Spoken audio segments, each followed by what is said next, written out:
ఇంతకీ మీ రాజకీయ లక్ష్యం, ఇంతకీ మీ లక్ష్యం అసలు ఏంటంటారు? నా లక్ష్యం ఏంటంటే అండి, ఒక వ్యక్తి ఇప్పుడు వాడి పేరు కూడా పలకటం నాకు చాలా అసహ్యం అనిపిస్తుంది. వాడుకొని వదిలేసిన వెధవలు ఉన్నారు చాలామంది. ఆ వెధవలతో నాకు పని లేదండి. సరే, ఒక చిప్పు పెడతారు మైండ్లో. ఆ చిప్పు సరిగ్గా పని చేయకపోతే మనం ఇష్టం వచ్చినట్టు మాట్లాడతాం. ఉంటే వెనకాల పెద్ద కొండ ఉండాలి, లేకపోతే దానికి తగ్గ అండన్నా ఉండాలి.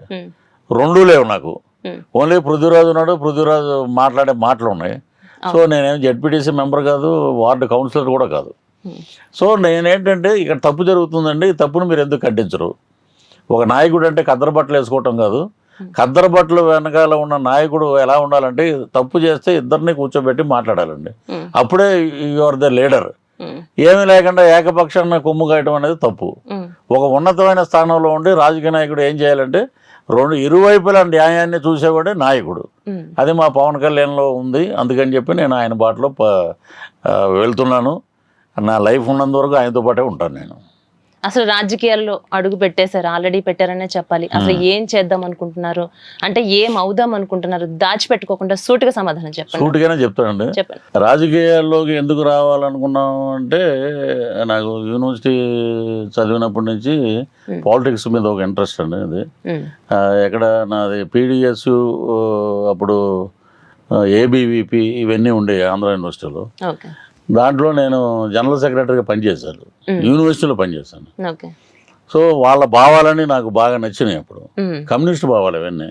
వాళ్ళు ఏంటంటే, ఎక్కడైనా అన్యాయం ఉంటే అన్యాయాన్ని ఎదుర్కోవడం, యూనివర్సిటీలో ఏదన్నా మంచి చేయాలి, స్కాలర్షిప్లు ఇప్పించాలి, ఇంత సేవ వీళ్ళు చేస్తున్నారు స్టూడెంట్స్గా ఉండి. అదే పొలిటికల్ ప్రజాసేవ చేసే ఎమ్మెల్యేలు ఎందుకు చేయరు అని ఒక మైండ్లో పడిపోయింది అది. సో అప్పటి నుంచి నాకు ఎవరు వచ్చినా కూడా మంచి నాయకుడు అంటే వారికి సపోర్ట్గా మనం ఉండాలి. ఎవడైనా సరిగ్గా చేయకపోతే వాడిని మనం విమర్శించాలి అని చెప్పి దాని మీద గట్టిగా కృషి చేస్తున్నాను. అంతేనా? లేకుంటే మీరు నటించినటువంటి సినిమాలు ఏమైనా మంత్రి క్యారెక్టర్ చేయటం, లేకుంటే ఎమ్మెల్యేలు, మంత్రులు ఇలాంటి క్యారెక్టర్స్ ఏమైనా చూసి మీరు ఇన్స్పైర్ అవటం, లేకుంటే మీ మైండ్లో ఒక ఆలోచన ఏమైనా అట్లాంటి? అలాగా కూడా కాదు. నేను చిరంజీవి గారు ముఠా మేస్త్రి చూసి ఇన్స్పైర్ అయ్యాను. మంత్రి అంటే ఎలా ఉండాలి, తప్పు చేస్తే లాగి పెట్టి కొట్టేటట్టు ఉండాలి. ఆయన చిరంజీవి గారు చేసింది. సో ఎలా ఉంటే అలా ఉండనివ్వరు. మెయిన్ అలా నిజాయితీగా ఉండనివ్వరు. కానీ బట్ నాకేంటంటే, సినిమాల్లో ఇన్స్పిరేషన్ ఎవరంటే చిరంజీవి గారు. ఈయన క్యారెక్టర్ ఓకే ఇలాగా. తర్వాత శంకర్ గారు, తమిళ శంకర్ గారు, ఆయన చేసే సినిమాలన్నీ సొసైటీకి బాగా ఉపయోగపడే సినిమాలు ఉంటాయి. సో మెసేజ్ ఓరియంటెడ్ ఉంటుంది. ఇప్పుడు మేము చేసే గేమ్ చేంజర్ కూడా అలాంటి సినిమాయే. సో ఇవన్నీ అవగాహన తీసుకుని పాలిటిక్స్కి వెళ్ళి పాడైపోయింది లేదండి. అపనిందలు ఎదుర్కొన్నాం. అపనిందలు పవన్ కళ్యాణ్ గారి మీదే ఉన్నాయి, ఇక పెద్ద పెద్ద వాళ్ళ మీద ఉన్నాయి. ఆ తోటి పోల్చుకుంటే నేనెంత, మనం చేయాల్సింది చేయాలి. నా ప్రాణాన్ని పణంగా పెట్టి నేను ఎలక్షన్లో నిలబడ్డాను. నేను ఆహుతి అయిపోయినా పర్వాలేదు, మీరు భయపడకండి, ఎదిరించి మాట్లాడండి అన్న పవన్ కళ్యాణ్ గారి మాటలే నాకు ప్రతిరోజు చెవులో మారుమోగుతుంటాయి. అంతేగాని వెనకాల కాన్వాయ్, అటు ముగ్గురు ఇటు ముగ్గురు, ఈ దర్పం ఈ దర్జా ఇవంతా ఖచ్చితంగా మీ మైండ్ లో లేవండి? అసలు లేదండి. చాలా మంది లీడర్స్ పేర్లు అనవసరం, కొంతమంది ఇంట్లో ఉండి తాళాలు వేసుకుని ప్రెస్ మీట్లు పెట్టి మాట్లాడే వాళ్ళు చాలా మంది ఉన్నారు.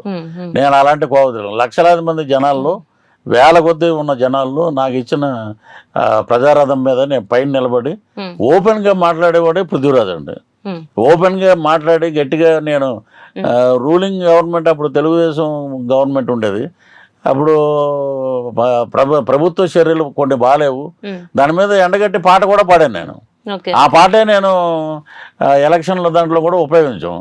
ఇప్పుడు అలాంటి పాటే ఈ ప్రభుత్వానికి వ్యతిరేకంగా అంటే మీరు చేసే పనులు బాగాలేవు కాబట్టి దీని మీద కూడా మేము ఒక పెద్ద రూపకం ఒకటి, నృత్య రూపకం ఒకటి, డ్రామా ఒకటి, ఒక అద్భుతమైన సాంగ్ ఒకటి ప్లే చేస్తాం. అదే జనాల మధ్యలో తీసుకెళ్తాం. ఆ సాంగ్ మీరే పాడారా?